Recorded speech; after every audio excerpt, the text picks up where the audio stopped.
خەڵک خوازیاری ڕووخانی ئێوەن.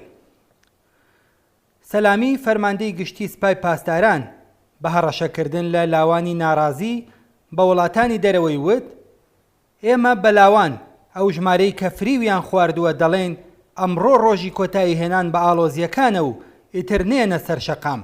چیتان لە گیانی ئەم خەڵکە دەوێ؟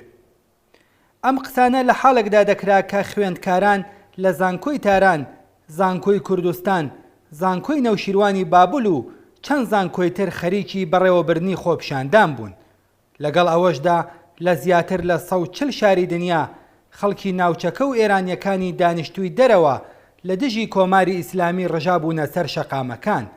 وەک نمونە خوێندکارانی کۆلێژی زانکۆی فەنی تاران لە حەساری کۆلێژەکەیاندا کۆبوونەوەی ناڕەزایەتیان بەڕێوە بردو لە کاردانەوە بە ڕووداوی تەقەکردن لە چاچراغ بە دروشمی وەک ئەم نەخشە تیکراریە، داعش خودی سپایە، ئەمەش فێڵ و پیلانێکی ترە، شاه چراغ ڕێکسێکی دیکەیە.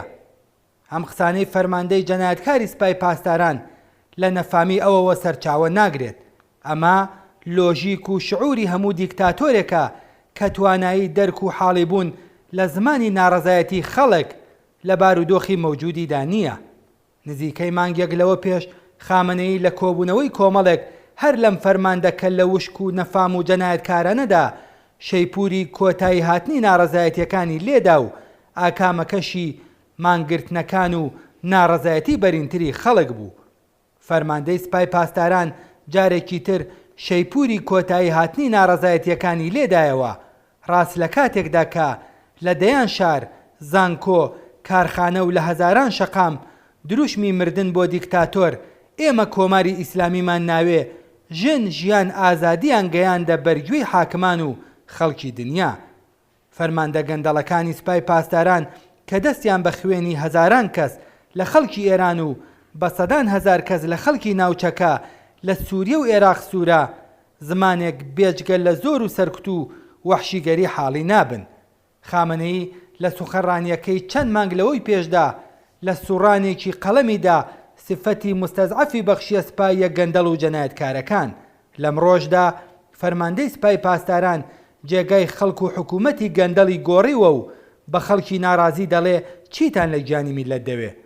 ڕاستیەکەی ئەوەیە کە 6 هەفتە سەرکوت و جەنایەت نەیتوانیوە بڵێسەکانی ئاگری ناڕەزایەتی خەڵک دامرکێنێتەوە.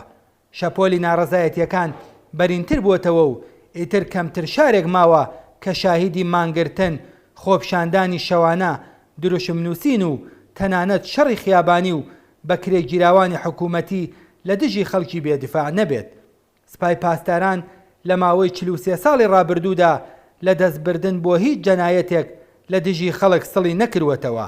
ئەم حیزبە سیاسیە پادگانیە کە ناوەندی سەرەکی گەندەڵی و سەرکوتە وەک مۆتەکە خۆی کێشاوە بەسەر ناوەندەکانی دەسەڵات و سەروەتدا لە ئێران و یەکێک لە سەبەبکارانی سەرەکی هەژاری و فەلاکەتێکە کە بەسەر خەڵکدا سەپاوە.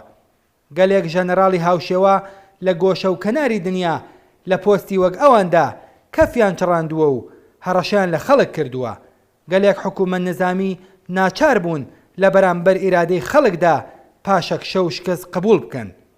لە ماوەی 6 هەفتەی ڕابردووشدا سپای پاسداران چ ڕاستەوخۆ و بە یۆنیفۆرمی نظامیەوە و چ لە زاهیری لیباس شەخسیدا ئامرازی سەرەکی سەرکوتی ڕژیم بوون.